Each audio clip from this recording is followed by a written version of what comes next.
Good morning, welcome to AM Sports here with me, Muftau Nabila Abdullah. Hundreds of people patronized the 2026 Joy Big Workout event that took place at the University of Ghana Stadium on Saturday. My colleague, Azak Musbao, was there and has details in this report. Well, hundreds of people did turn out today here at the University of Ghana Stadium for the Joy FM Big Workout event. It was one that a lot of people were clearly looking forward to, and the patronage was indeed heavy. People combining music and community engagement for their well-being. Well, the exercise did start with a brief workout here at the University of Ghana Stadium, and then you had the participant moving from the stadium, marching toward the University of Professional Studies, and then passing through the Trinity Church area. They continued to the Baoleshi traffic light, and then they turned towards Okongolo for the final stretch back to the stadium. Upon their return to the stadium, the focus was shifted to aerobics as fitness instructors and some personalities, Joy FM personalities, led participants through a high energy workout accompanied by music.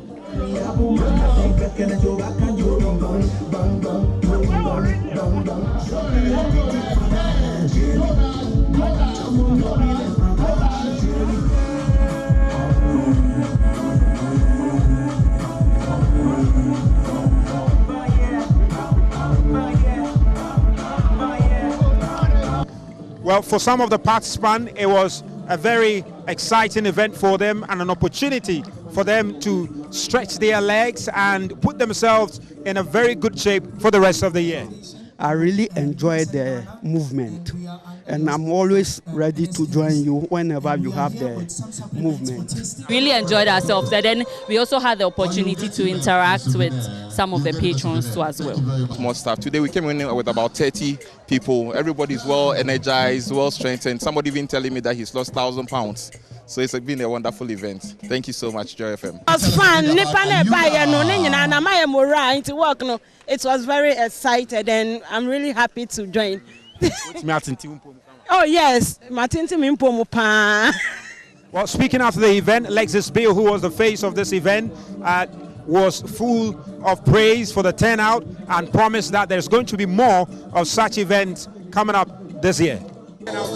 Oh, it's been totally amazing. I mean, a lot of our listeners came out today, hundreds of them were totally impressed and so happy that they actually bought into the fitness idea, the workout idea. It was indeed a big workout. I'm totally elated this morning. We had a good time walking through East Legon, coming back for aerobics, and they had a lot of fun today. So I'm very impressed. What's the next plan after this one?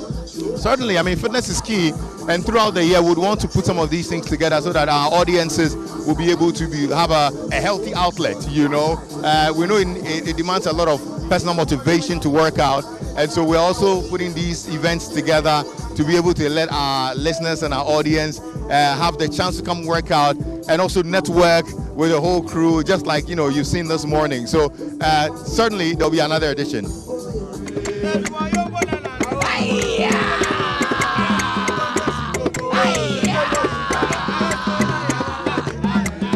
Well, the workout ended with some music, some drama to keep the spirit up as we look forward to the very next edition, which we understand is going to be.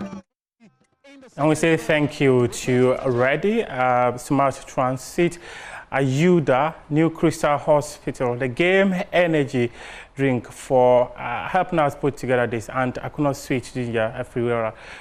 They all made it possible for us to bring you the Joy Big Workout 2026. Watch out for more of this event, which will be happening later this year. Now, let's go to South Africa and Morocco. Well, the deputy sports minister in South Africa has claimed that they will be hosting the 2026 African Women's Cup of Nations, which is just about 40 days away. Well, according to her, South Africa is stepping in place of Morocco to host the tournament after the Moroccans reportedly pulled out of hosting the tournament.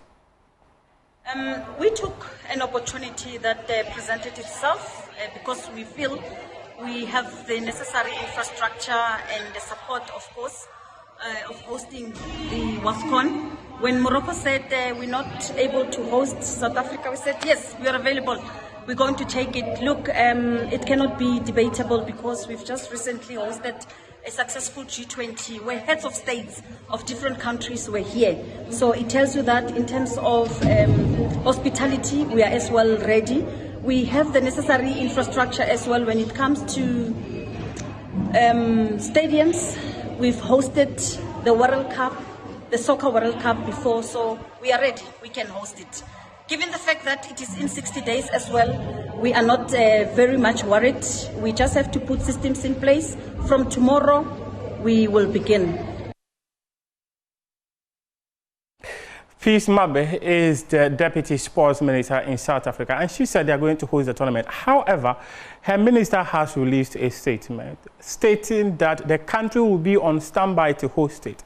But at the moment, Morocco and CAF are yet to officially communicate that Morocco will not be the host of the tournament. And this is a statement that was released by the Minister of Sports and Culture in South Africa. He says, as the Minister of Sports, Arts and Culture, I wish to provide clarity following remarks made by the Deputy Minister of Sports, Arts and Culture at the Hollywood Super League Awards regarding the 2026 Total Energies Women's African Cup of Nations. He goes on to say that South Africa has expressed its willingness to support the Confederation of African Football, if required, should alternative hosting arrangement for the 2026 WAFCON becomes necessary. He goes on to say that these engagements form part of ongoing discussions initiated by CAF as it considers various contingencies in line with the Confederation's responsible stewardship of the continental game. At this stage, no formal decision has been taken to relocate the tournament, and Morocco remains the officially designated host of the 2026 Women's African Cup of Nations. CAF has not yet triggered any alternative hosting processes. This is what the Minister of South Africa has said. And he goes on to say that formal confirmation from CAF, he said any potential hosting of the tournament by South Africa would be subject to establish government and football governance processes. And this they will do in partnership with the South African Football Association and other stakeholders, including formal confirmation from CAF that alternative hosting arrangements are required, approval through the relevant cabinet processes, confirmation of host cities, stadium availability, accommodation and transport capacity, and the conclusion of the necessary government guarantees and operational arrangements. So this is what is currently happening in relation to the hosting of the 2026 African Women's Cup of Nations. South Africa already have submitted a bid to host the 2028 African Cup of Nations. That is going to, after the 2027 edition, because CAF says that the tournament is now going to be every 4 years, South Africa have submitted, Ethiopia too, per media reports, have also submitted a bid to host the 2028 edition before the tournament will be switched from 2-year cycle to 4-year cycle. Now let's talk Ghana Premier League football. Nations FC, they have ended Media's 17 games unbeaten run in the Ghana Premier League. Razak Simpson scored to earn Ibrahim Tanko's successful run so far in the competition. Fuzi Taylor to take the corner for Mediama. Fuzi bends one in, and that's the opening goal for Mediama. Mediama are up by 1-0, and guess who? Kingsley Braye. Danso to take the corner for Nations. Danso whips one in. Simpson's header, and he's found the equalizer. Razak Simpson.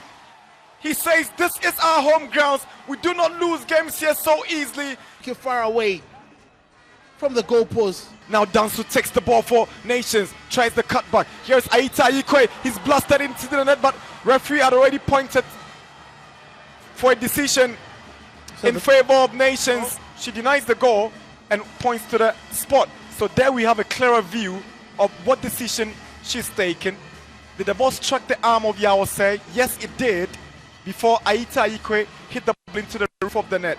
Let's take a second look at it. That was a good steal from Danso with the outside of his boot, sending the ball in, and that is the outstretched arm. But now they have a chance to double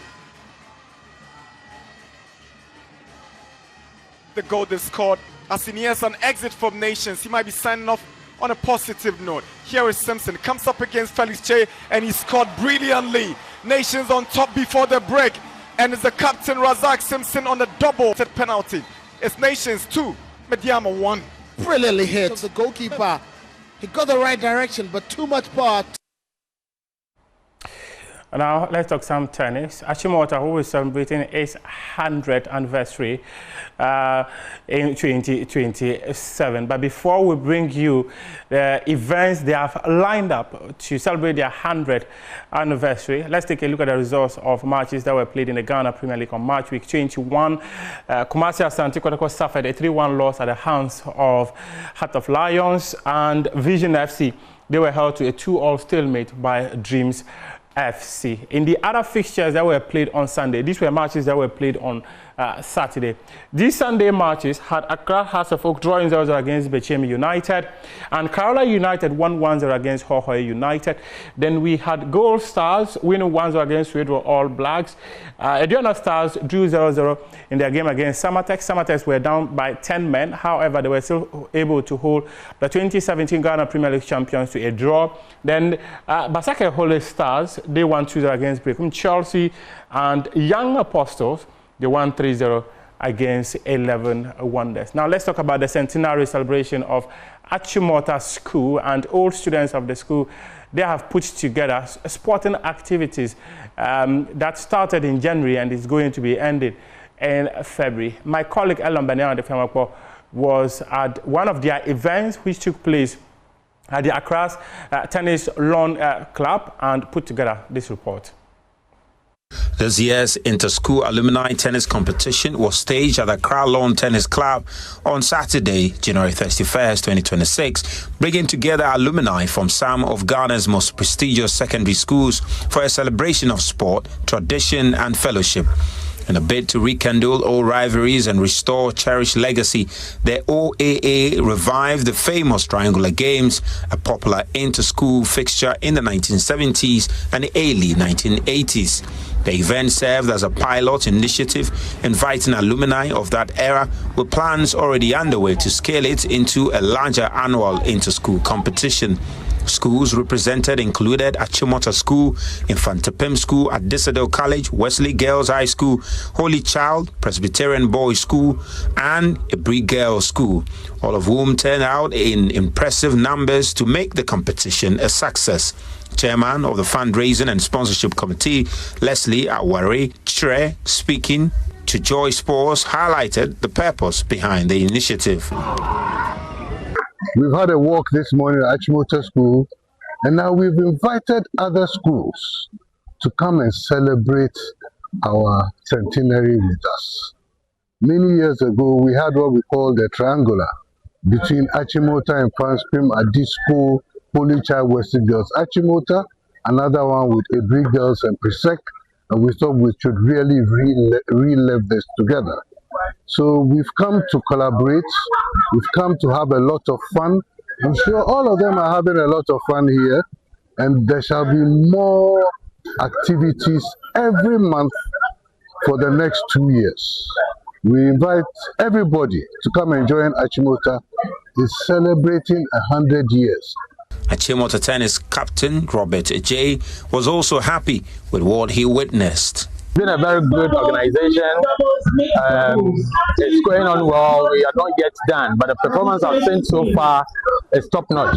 I was surprised to see somebody at the age of 78 years playing so well, and it cuts across. If you look at all the ages, the level of display so far is overwhelming. Over the next 2 years, the Old Achimota Association will continue to collaborate with various schools through sports, not only in celebration of Achimota's centenary, but also in support of youth development and the legacy of sporting icons who have raised high the flag of Ghana.